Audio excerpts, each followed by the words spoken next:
ಎಲ್ಲರಿಗೂ ನಮಸ್ಕಾರ. ಮತ್ತೊಂದು ವಿಡಿಯೋಗೆ ಸ್ವಾಗತ. ನಾನು ನಿಮ್ಮ ಡಾರ್ಲಿಂಗ್ ಧನು. ಮಾಸ್ ಎವಿಕ್ಷನ್ ಇರುತ್ತೆ ಅಂತ ಕಿಚ್ಚ ಸರ್ ಫಸ್ಟ್ ಡೇನೆ ಹೇಳಿದ್ರು. ಗ್ರ್ಯಾಂಡ್ ಓಪನಿಂಗ್ ಇತ್ತಲ್ಲ ಆ ವೀಕ್ ಅಲ್ಲೇ ಹೇಳಿದ್ರು. ಸೆಕೆಂಡ್ ವೀಕ್ ಅಲ್ಲಿ ಕೂಡ ಹೇಳಿದ್ರು ಗುಂಪು ಗುಂಪಾಗಿ ಎಲಿಮಿನೇಟ್ ಆಗಿ ಹೋಗ್ತೀರಾ ಅಂತ.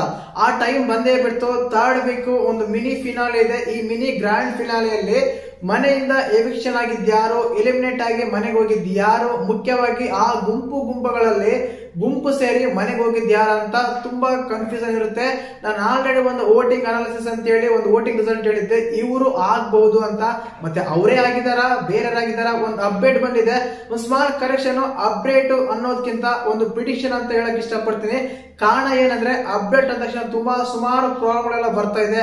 ಚಾನಲ್ ಕಡೆಯಿಂದ ಆಗಿರ್ಬೋದು, ಸಮಥಿಂಗ್ ಕಮೆಂಟ್ಸ್ ಆಗಿರ್ಬೋದು, ಇನ್ನು ಬೇರೆ ಬೇರೆ ಯಾರಾಗಿರ್ಬೋದು. ಪ್ರಿಡಿಕ್ಷನ್ ಅಂತ ಅನ್ಕೊಳ್ಳಿ, ಬಟ್ ಆಗಿರೋದು ಮಾತ್ರ ನಿಜಾನೇ, 90% ನಿಜಾನೇ ಅಂತ ನಾನು ಹೇಳ್ತೀನಿ. ಮತ್ತೆ ಅವ್ರು ಯಾರಂತೆಲ್ಲ ಮಾತಾಡೋಣ. ದಯವಿಟ್ಟು ಚಾನಲ್ ಯಾರು ಹೊಸ ನೋಡ್ತಿದ್ರೆ ಮಿಸ್ ಮಾಡ್ತಾನೆ, ಸಬ್ಸ್ಕ್ರೈಬ್ ಮಾಡಿ, ಲೈಕ್ ಮಾಡಿ, ಶೇರ್ ಮಾಡಿ. ವ್ಯೂಸ್ ಎಲ್ಲ ನೋಡ್ತಾ ಇದ್ರ ಜನ, ಬಟ್ ಲೈಕ್ ಮಾಡ್ತಾ ಇಲ್ಲ. ದಯವಿಟ್ಟು ಲೈಕ್ ಮಾಡಿ. ಈ ಲೈಕ್ ಮಾಡೋದ್ರಿಂದ ಈ ವಿಡಿಯೋ ಇನ್ನಷ್ಟು ಜನಕ್ಕೆ ಸಜೆಸ್ಟ್ ಮಾಡುತ್ತೆ, ಇನ್ನಷ್ಟು ಜನಕ್ಕೆ ವೈರಲ್ ಆಗೋ ಚಾನ್ಸಸ್ ಇರುತ್ತೆ. ಪಕ್ಕದಲ್ಲಿ ಹಂಗೆ ಹೈಪ್ ಬಟನ್ ಇರುತ್ತೆ, ದಯವಿಟ್ಟು ಹೈಪ್ ಬಟನ್ ಕೊಡ ಅಂತ ಹೇಳಕ್ ಇಷ್ಟಪಡ್ತೀನಿ. ಇನ್ನು ವಿಷಯಕ್ಕೆ ಬಂದ್ಬಿಡ, ತುಂಬಾ ಮಾತಾಡೋದು ಬೇಡ.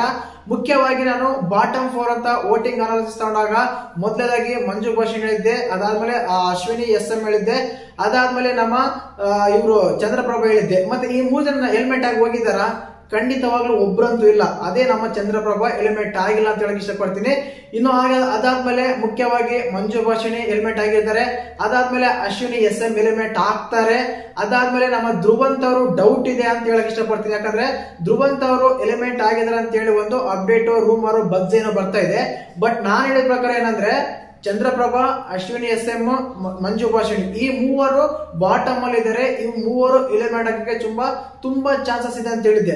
ಬಟ್ ಚಂದ್ರಪ್ರಭಾ ಯಾಕೆ ಆಗಲ್ಲ ಅಂತ ನಾನು ಕೇಳೋದಾದ್ರೆ, ನನ್ನ ಒಪಿನಿಯನ್, ನನ್ನ ಪರ್ಸ್ಪೆಕ್ಟಿವ್ ಹೇಳೋದಂದ್ರೆ, ಕಲರ್ಸ್ ಕನ್ನವರಿಗೆ ತುಂಬಾ ಹತ್ರ ಆಗಿರೋರು, ಕಲರ್ಸ್ ಕನ್ನಡ ಕೋಟದಿಂದ ಅವ್ರು ಬಂದಿರೋರು, ಚಾನಲ್ ಮ್ಯಾನೇಜ್ಮೆಂಟ್ ಇಂದ ಸ್ವಲ್ಪ ಮ್ಯಾನೇಜ್ ಮಾಡ್ತಾರೆ ಅಂತ ನನ್ನ ಅನ್ಸಿಕೆ ಆಗ್ತಾ ಇದೆ.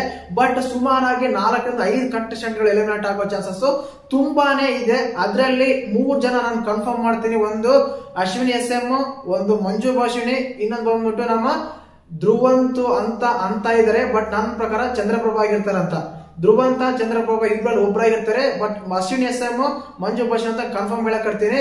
ಈ 4 ಜನ ಆಗಿರ್ಬೋದು, ಹೇಳಕ್ಕಾಗಲ್ಲ. ನನ್ನ ಪ್ರಕಾರ ಆಗಿರೋದು ಮಾತ್ರ ಇವ್ರು 3 ಅಂತ ಹೇಳಕ್ ಇಷ್ಟಪಡ್ತೀನಿ. ಒಂದು ಧ್ರುವಂತ್, ಒಂದು ನಮ್ಮ ಚಂದ್ರಪ್ರಭಾ, ಅಶ್ವಿನಿ SM, ಮಂಜು ಭಾಷಿಣಿ. 4 ಜನದಲ್ಲಿ ನಾನು ಹೇಳೋ ಅಪ್ಡೇಟ್, ನಾನು ಹೇಳೋ ಪ್ರಿಡಿಕ್ಷನ್ ಏನಂದ್ರೆ 3 ಜನ ಯಾರಂದ್ರೆ ಇಬ್ರು ಫಿಮೇಲ್ ಕಂಟೆಸ್ಟೆಂಟ್ ಗಳು, ಒಬ್ಬ ಚಂದ್ರಪ್ರಭಾ. ಈ 3 ಜನ ಆಗಿಕಂತ ಇಷ್ಟಪಡ್ತೀನಿ. ಬಟ್ ನೋಡೋಣ ಯಾವ ರೀತಿ ಎಕ್ಸ್ಪೆಕ್ಟ್ ಅನ್ಎಕ್ಸ್ಪೆಕ್ಟ್ ಎಲ್ಲ ಮಾಡ್ತಾರೆ. ಧ್ರುವಂತನ ಕಳಿಸಬಾರ್ದು ಅನ್ನೋದು ನನ್ನ ಒಂದು ಅಭಿಪ್ರಾಯ ಅಂತ ಅನ್ಕೊಳ್ಳಿ. ಯಾಕಂದ್ರೆ ಇನ್ನೂ ಫೈರ್ ಇದೆ, ಫೈರ್ ಚೆನ್ನಾಗಿರುತ್ತೆ ಅನ್ಕೊಂಡಿದೀನಿ. ಬಟ್ ಹೇಳಕ್ಕಾಗಲ್ಲ, ಕಳಿಸ್ಬೋದು. ಯಾಕಂದ್ರೆ ವೈಲ್ಡ್ ಕಂಟೆಸ್ಟೆಂಟ್ ಗಳು ವೈಲ್ಡ್ ಆಗಿ ಬರ್ತಾ ಇದಾರೆ, ವೈಲ್ಡ್ ಕಾರ್ಡ್ ಆಗಿ. ಆದ್ರಿಂದ ಅವ್ರು ಇನ್ನೂ ಇವ್ರಕ್ಕಿಂತ ವೈಲ್ಡ್ ಇರ್ತಾರೆ ಅಂತ ಹೇಳಿ ಅವ್ರನ್ನ ಕಳಿಸ್ಬೋದು ಅಂತ ಹೇಳಕ್ ಇಷ್ಟಪಡ್ತೀನಿ. ಇದು ಒಂದು ಅಪ್ಡೇಟ್ ಆಗಿತ್ತು. ಒಂದು ಅಪ್ಡೇಟ್ ಯಾರಾದ್ರೂ ಅನ್ಕೊಳ್ಳಿ, ರೂಮ್ ಆದ್ರೂ ಅನ್ಕೊಳ್ಳಿ, ಒಂದು ಬಜ್ ಆದ್ರೂ ಅನ್ಕೊಳ್ಳಿ, ಏನ್ ಬೇಕಾದ್ರೂ ಅನ್ಕೊಳ್ಳಿ, ಇಲ್ಲ ಪ್ರಿಡಿಕ್ಷನ್ ಅನ್ಕೊಂಡ್ಬಿಡಿ, ಸುಮ್ಮನೆ ಚೆನ್ನಾಗಿರುತ್ತೆ ಅಲ್ವಾ. ವಿಡಿಯೋ ಇಷ್ಟ ಆದ್ರೆ ಲೈಕ್ ಮಾಡಿ, ಶೇರ್ ಮಾಡಿ, ಸಬ್ಸ್ಕ್ರೈಬ್ ಮಾಡಿ. ಜೈ ಹಿಂದ್, ಜೈ ಕರ್ನಾಟಕ ಮಾತೆ.